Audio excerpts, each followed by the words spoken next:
During the declining years of the 3rd millennium BC, after a prolonged and exhausting conflict that lasted for 200 years, the Elamite invaders emerged from the southeastern fringe of Mesopotamia and swiftly took control of the already weakened lands of the Neo-Sumerian Empire. One by one, the once unified cities of the southern Mesopotamian plains broke away from the rule of the unfortunate Obisin dynasty, which was the last ruling family over the crumbling empire. Finally, around 2000 BC, the Elamites achieved their victory by breaching the walls of the once mighty city of Ur, the symbol of Sumerian identity, and extinguishing the ruling family.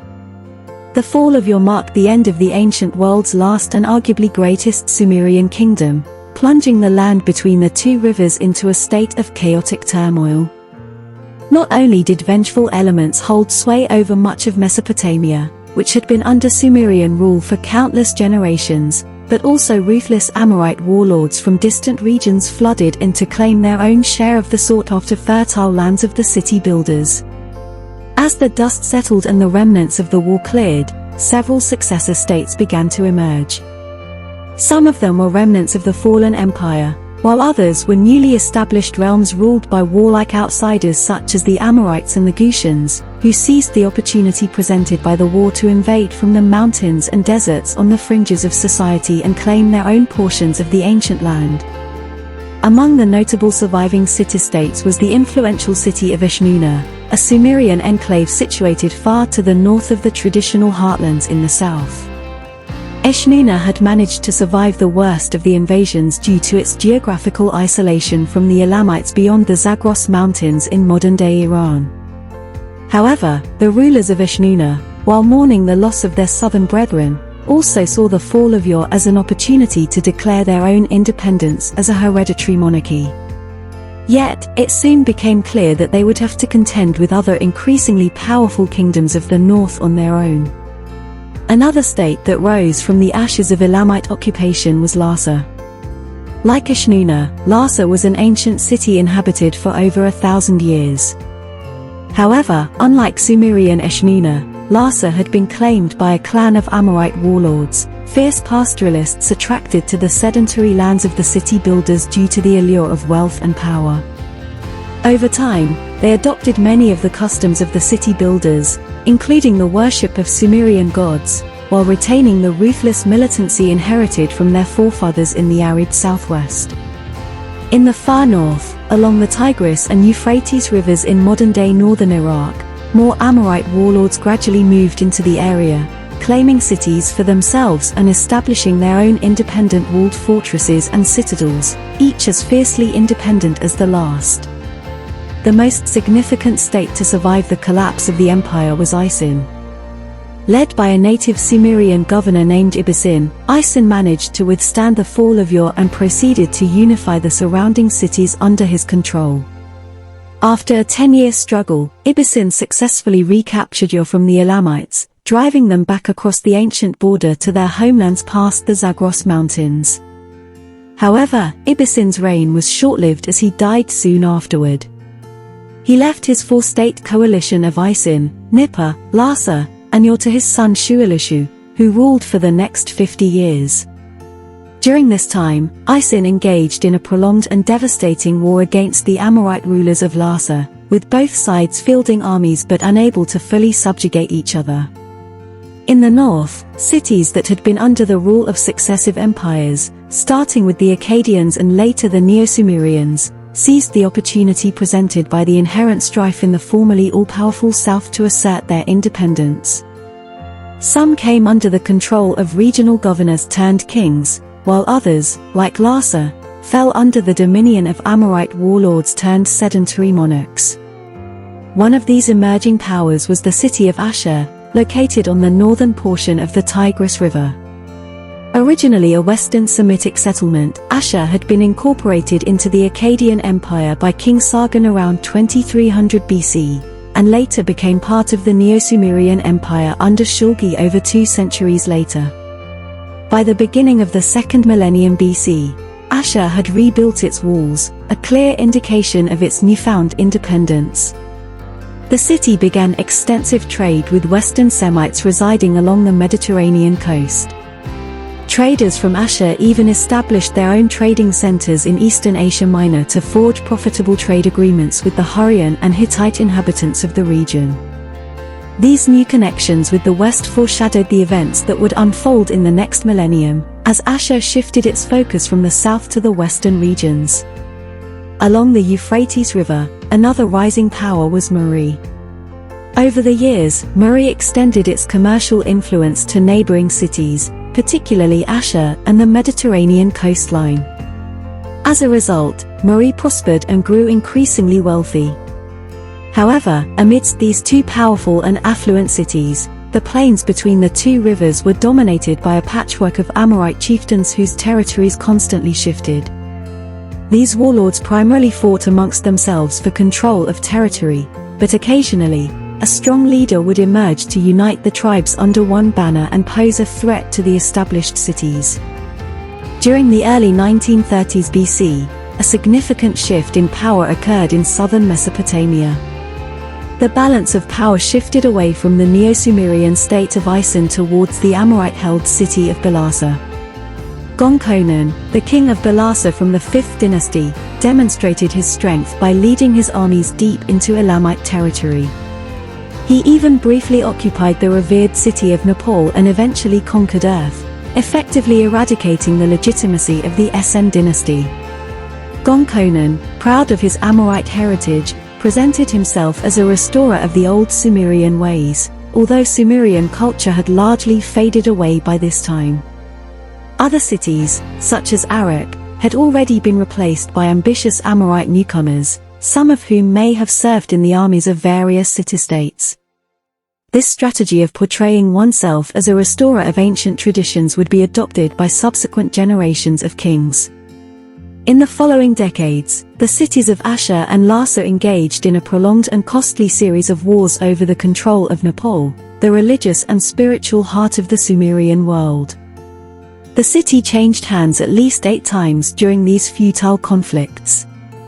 Meanwhile, Mari and Ashur, 2 other cities, maintained a quasi-Cold War state as they vied to become the foremost commercial power in the region.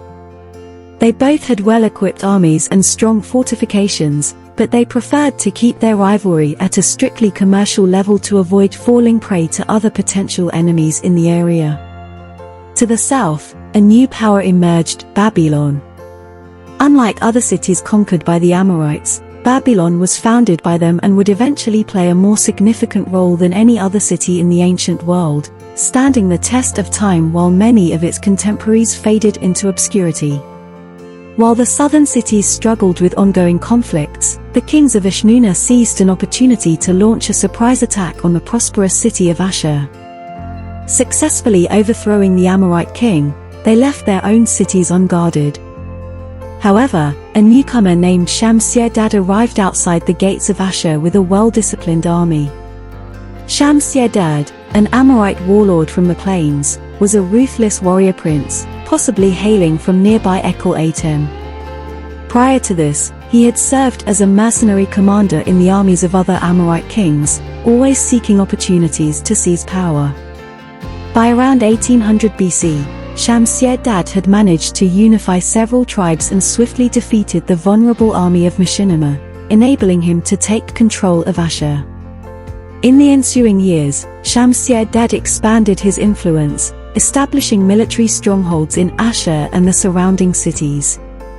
He embarked on a series of campaigns that extended his rule across northern Mesopotamia, creating a powerful empire. Although Shamshi-Adad's states did not endure long after his death, his legacy of power shifting to the north marked the end of the Old World and the rise of a new era. The strong power base and unity he established in northern Mesopotamia endured, and these people eventually formed a new identity known as the Assyrians, who would later become one of the most feared and formidable empires in the ancient world. Shamshi-Adad's reputation and influence continued to grow in the years and centuries following his death, leading him to be revered as the founding father of the Assyrians.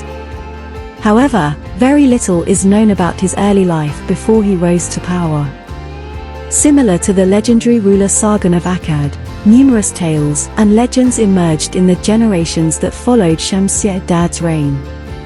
Many of these stories featured key locations, all Amorite city-states of the plains.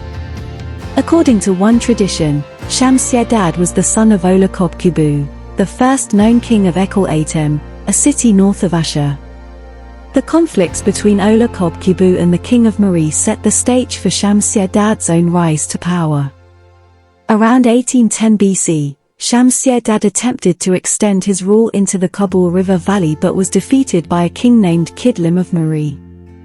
After further clashes involving another Assyrian ruler named Naram-Sin, Shamshi-Adad sought refuge in Babylon, where he served as a mercenary commander, gaining valuable military experience. Eventually, he returned to Ekal-Atem, which stood as a military outpost north of Ashur. There, he successfully seized control of the city and embarked on his ambitious plan for expansion.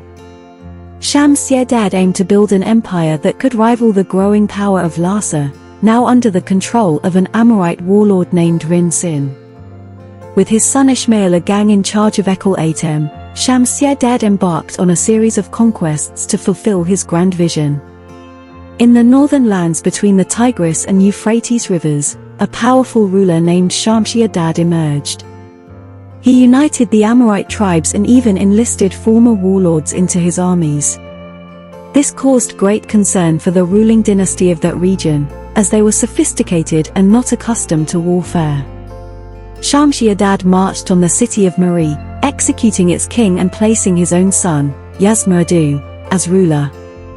He swiftly purged the elites in Mari, eliminating any potential rivals to his power. Shamshi-Adad was known for his military prowess and mastery of siege warfare. He employed the latest military techniques and commanded a large elite army. He expanded his conquests eastward, seizing lands as far as the Zagros Mountains.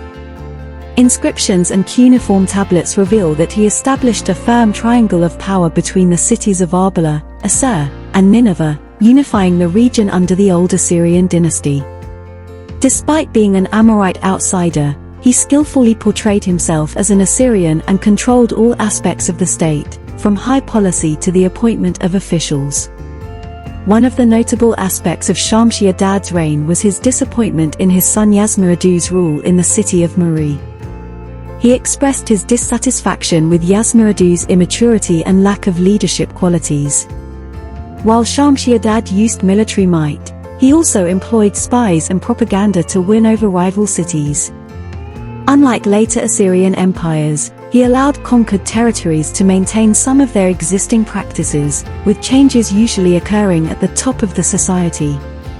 Shamshi-Adad's architectural achievements were remarkable, evident in the ruins found throughout his lands. He constructed intricate temples and invested in magnificent structures. His most significant accomplishment was the creation of his capital city, Zubat-Enlil, known as Tel Leilan today. He saw the agricultural potential of the region and transformed the abandoned town into his personal residence and capital. The city featured a royal palace, a temple acropolis, and a planned residential area, all enclosed by a massive wall. It likely housed around 20,000 people at its peak. While Shamshi-Adad's empire flourished, there were other major players in the region. The kings of Elam to the east and the kings of Eshnunna in the south posed constant threats. Diplomatic means were often employed to manage these relationships. In the south, Rin-Sin of Larsa emerged as the dominant power, ending a 200-year war and establishing his city as the successor to the Sumerian cultural legacy.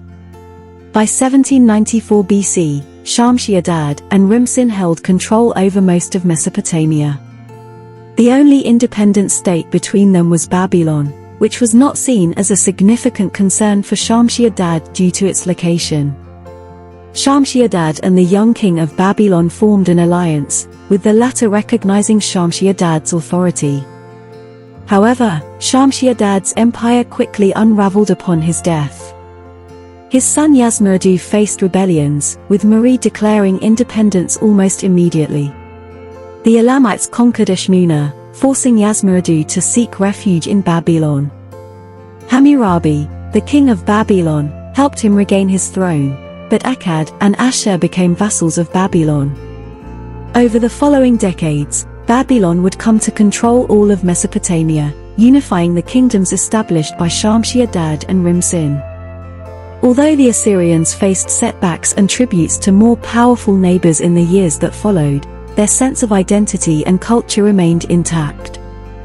They waited patiently for their moment, which would come in around 1000 BC when they would rise again and form the largest empire in the world. Unlike previous empires, the Neo-Assyrians established a professional standing army and employed brutal methods of subjugation, leaving conquered populations with a simple choice: submit or die. In summary, Shamshi Adad was a powerful ruler who unified the northern lands of Mesopotamia. He displayed military prowess, administrative skills, and architectural achievements. His empire, although short-lived, laid the foundation for future Assyrian dominance in the region.